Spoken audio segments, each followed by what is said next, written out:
We are here for Do This, Not That, and I'm excited for today's episode because we're going to go over 5 new offer ideas for both business and consumer marketers that are absolutely crushing it. And you very likely have not tested these, you may not have even heard of these, and they're working really well and they're fun to try. It gets you excited as a marketer to try new things. You're promoting a webinar and you just go, oh, let's do the same thing we've always done, or you have a sale on the consumer side, let's just give a big discount. That's not only epically boring for you, the marketer, just do the same thing over and over again, but the recipients get bored too. And that's why you always got to be trying new stuff. And will every idea that I share work for you? No, it's all about testing, but you are going to get some winners. So this is data again from the last 90 days. So let's first talk about some business offers that are really cool, that are doing really well. And this first one is about promoting a webinar. And the idea around it is focused on the number of spots left promotion. What do I mean by that? So imagine you get an email and the subject line says this: only 78 spots left for HR Pitfalls webinar tomorrow. Only 78 spots left for the HR's Pitfall webinar tomorrow. Or what if it said last 27 spots for mistakes SMB owners must avoid? What you are saying there is that, hey, there's only a few amount of spots left. And if you don't grab one, you're going to miss the webinar. Now, when you do this, when you leverage number of spots for webinar promotions, we see an increase in registrations by over 40% versus standard promotions. Listen, it is very, very hard to create FOMO for a webinar, to create that fear of missing out because it's a webinar. Nobody has a fear of missing out on a webinar. They're boring, they're not fun. But when you hear that, they're only allowing a certain number of people to register, hey, I might want this content. I better register. So, this idea of leveraging the number of spots works really, really well. Now, somebody out there is saying, well, yeah, but we want as many people to sign up as possible. Of course you do. So, here's what you want to do: you want to take whatever the number is, your ultimate goal for the number of people to sign up, you back into the number of spots left and you promote it. And if it goes over and you get more, then you send me an email and say, Jay, you're awesome. That's amazing. Okay. So create FOMO in webinars. It is a winner. Another one that's really cool for webinars, and then we'll get into some consumer ones that's really, really good for promoting webinars because webinars are hard to promote, is this idea of speed to registration plus a content bonus. Okay. So if you're trying to get people to register for a webinar, what if the subject line that you got said this: first 100 to register get AI tip sheet for marketers? Or another one that could say, the first 50 to register get 7 pitfalls to avoid cheat sheet. What you're saying is only for the people that register first will they get this AI tip sheet, or they'll get this pitfalls to avoid checklist, right? It is speed to register plus content bonus. These promotions we are seeing generate a 30% lift in overall registration versus standard promotions. Now, again, you're sitting out there saying, well, what about everybody else? Great. You could say, I'm sorry, you missed out on that, but here's some other piece of content that's super awesome. You are trying to create FOMO for your webinar promotions, and it is hard, and this works. It's a great, easy test. All right, let's talk about on the consumer side. I absolutely love this one because this one is tying in a discount on the offer tied with social proofing. I love it. So the idea is a price increase tied to reviews. So imagine you get a subject line like this: new jeans, prices rise when we get 200 reviews, or price increase exclamation point when we hit 500 reviews. Hurry. The idea here is that you are saying, okay, we have this new product and we know it's going to be awesome. We know it's going to be super popular, but we're getting you on in the inside, at the very, very early stage. And if you take advantage of it right now and you get an early stage, we're going to give you a discount. But the way that we're going to decide when the discount ends is when we get a certain number of reviews. And what you're really telling the person is, we're so confident that this is going to be awesome and popular. We know we're going to get the reviews. So you are tying your price increase to how fast you're going to get X number of reviews. And what we've seen in doing this type of promotion is when you tie a price increase to a review number and you're promoting that, within your emails, we're seeing click-through rates rise by over 45%. That is such a fun, cool way to tie in a discount along with social proving. So I love that.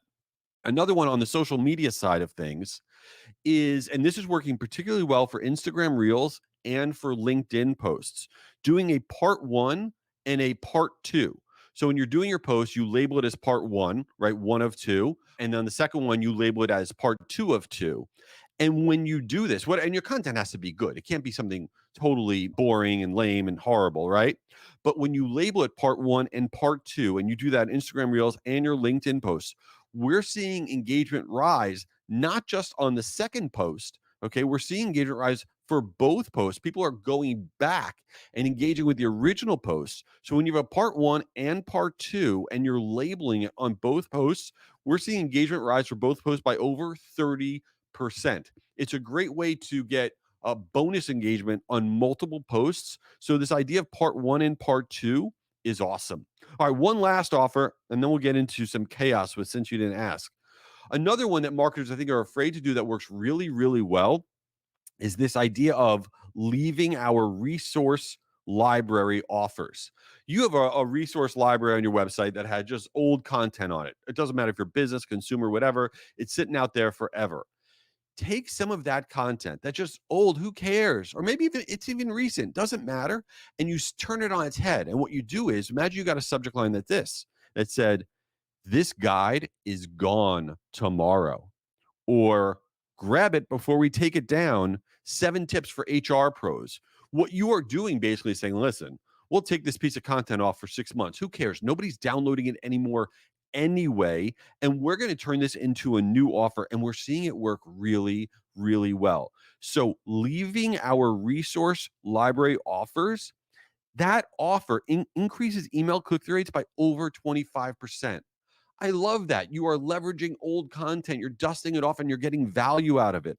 All right. So before we get into the chaos that is Since You Didn't Ask, the last segment of this podcast, I wanted to let you know that this podcast is exclusively presented by Marigold. I send out over 6 billion emails, business and consumer, every year for my agency clients. Okay. And I use Marigold. That is my platform of choice. It's an incredible email sending platform, loyalty marketing platform, retention marketing platform, relationship marketing platform. They have a new piece of content. You got to download this thing. I love this piece of content. It is all about AI. It is called the Relationship Marketer's Guide to Generative AI. It shows you the prompts you got to use. It gives you the inside scoop on AI. If you want this thing, you just go to jschwedelson.com/Marigold. It is free to download. Again, that's my full name, jschwedelson.com/Marigold. And you could download the Relationship Marketer's Guide to Generative AI. And if you don't know about Marigold and you're looking for an email platform, go to meetmarigold.com. I strongly, strongly recommend. All right. What is going on with me? What is going on in my world? What is going on the planet? I'm going to tell you what's going on in the planet and the world. So I have come to the conclusion that I am a horrible looker. What do I mean by that? So I know you don't care, but I have to tell you what is going on in my universe. What is going on is, so after we cook dinner and after we do the dishes and we do all this stuff, me and my wife and my kids, my teenage kids, we all start putting stuff away in the kitchen. Okay. And I've been living in the house that I'm in for over 15 years. This is no exaggeration. This is what happens. I have no capacity to remember where things go, right? So last night we made some pasta. I used the pasta strainer thing. I don't know what that's called. And then I dry it off and then I go to put it away. And I open like every drawer and every cabinet in my kitchen. And my wife looks at me like, how do you actually not know where that goes? We've been here for 15 years. Like, what is wrong with you? And I don't know. I have no ability to remember where things go. And then, of course, my teenage kids just are laughing at me like, you're an idiot. And I am. It is wild. I don't understand how I have no capacity. Oh, and then the other thing I have no capacity to do in the kitchen, I know that you don't care, but that's okay, is judging the size Tupperware or the containers that you need. You're done eating, and then you put the leftovers in these containers after we're done eating dinner. I am very, I don't, maybe you're not bad at this. I don't know. I'm very bad at judging the volume of food that's left over and then the size of the Tupperware container that I need to put the stuff in. And what happens every time is I judge too small and then chicken and whatever. And then I go to put the thing and there's not enough room.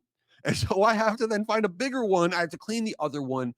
I don't know what the skill is that you need in order to judge the volume of food that you have and then put it in the thing, but I don't have it. I don't have that skill. I have no skill to remember where things go. I have no skills. This is me. I have no skills. What else is going on there? Oh, here's a show I don't recommend. I always talk about the shows I do recommend. Somebody told me to watch on Peacock, which is it's fine. It's one of those streaming whatevers.